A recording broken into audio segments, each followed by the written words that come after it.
going to go ahead and get the unions installed into the blend tank. This is a pretty simple process. We're just going to need 2 male adapters, 2 unions, the blend tank itself, a wrench, and some Teflon tape, as well as our primer and glue.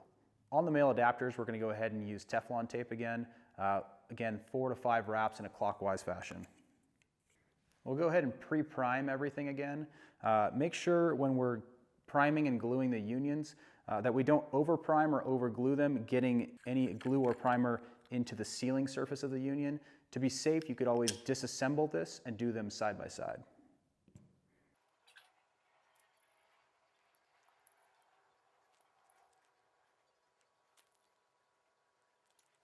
We'll go ahead and thread in the male adapters in here, and then we'll glue the unions on after we're done with that.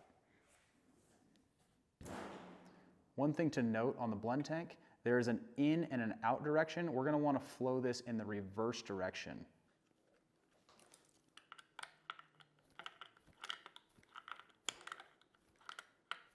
Be sure not to over tighten any of the threads. We don't need to bottom out the threads on this.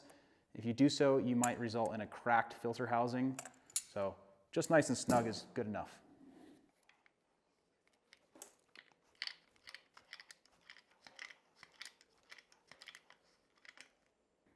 Now we'll go ahead and glue our union fittings onto here. I'm going to do opposite sides so my unions are facing the same direction. So I'll do one of the collared fittings on one side, one of the threaded fittings on the other side, and make sure on the collared side that we include the collar onto the fitting before we glue it. We don't want to go ahead and just glue this part, or else we'll be messed up here.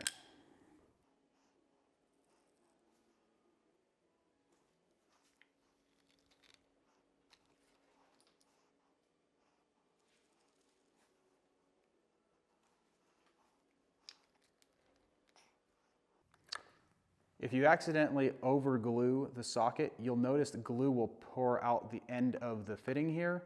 Make sure you wipe off the sealing surface as soon as possible so we don't leave any residual glue on the sealing surface. I'm going to go ahead and leave the other halves of the unions off so I can attach them to the other assemblies.